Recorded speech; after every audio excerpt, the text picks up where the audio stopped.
커뮤니케이션은 조직 생활에서뿐만이 아니라 개인의 일상생활에서도 굉장히 중요한 요소입니다. 그러니 회사에서는 커뮤니케이션이 일상화되어 있습니다. 주변 사람과 의견을 나누거나 상사에게 보고를 하기도 하고, 때로는 아랫사람에게 지시하거나 설명하기도 합니다. 그런데 커뮤니케이션 방식은 크게 보아서 두 가지로 구분할 수 있습니다. 문서 커뮤니케이션과 구두 커뮤니케이션입니다. 자신의 과거를 돌아보아서 문서 커뮤니케이션을 할 때가 효율적이었는지, 구두 커뮤니케이션을 할 때가 효율적이었는지 돌아볼 필요가 있습니다. 문서 커뮤니케이션을 할 때 상대에게 설득이 잘 되거나 동의를 구하기 쉬웠거나 했었는지, 구두 커뮤니케이션 할 때 더 효과적이었는지 돌아보자는 말입니다.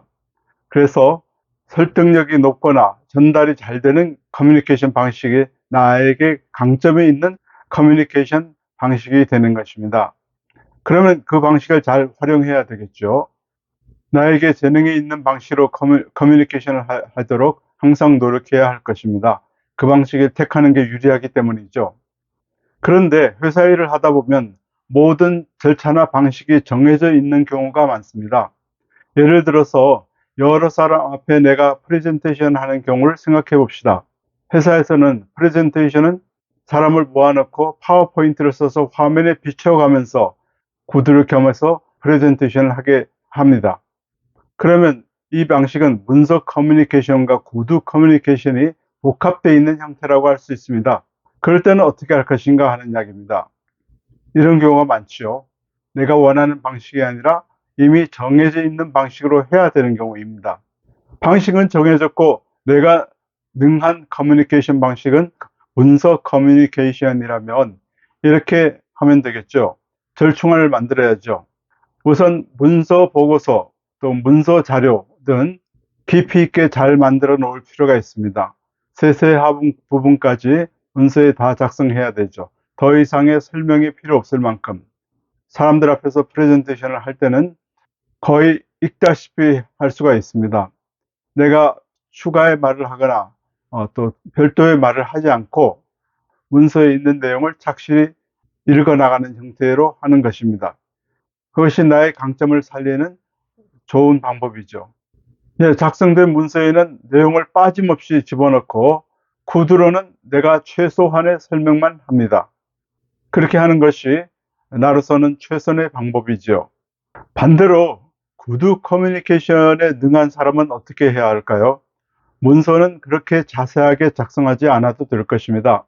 작성된 문서에는 요점만 집어넣고 내가 구두로서 설명을 보완하거나 또 강조점을 구두로서 이야기하는 방안이 있습니다.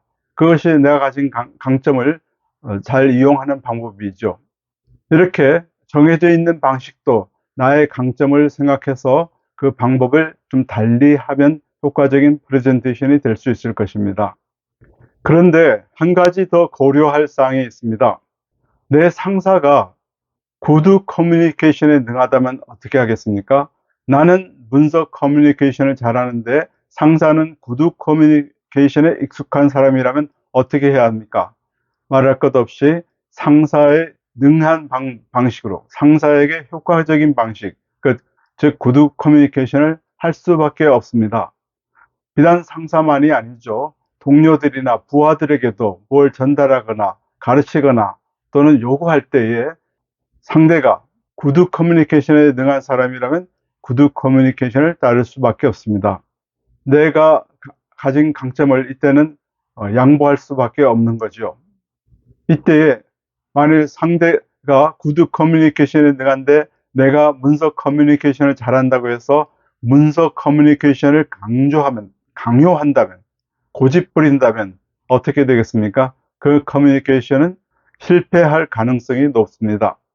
한 번 더 정리하자면 커뮤니케이션을 할 때는 나에게 능력이 있는 방식으로 하는 것이 좋지요. 그렇게 하는 것이 효과적입니다. 상대가 나와 다른 방식에 능하다면 그 상대를 설득하고 설명하고 이해를 구하기 위해서는 상대가 능한 방식을 따를 수밖에 없습니다. 그러니까 결국은 두 가지 커뮤니케이션을 절충하게 되는 것이죠. 네, 오늘 말씀은 간단하지만 기묘한 말씀을 드렸습니다.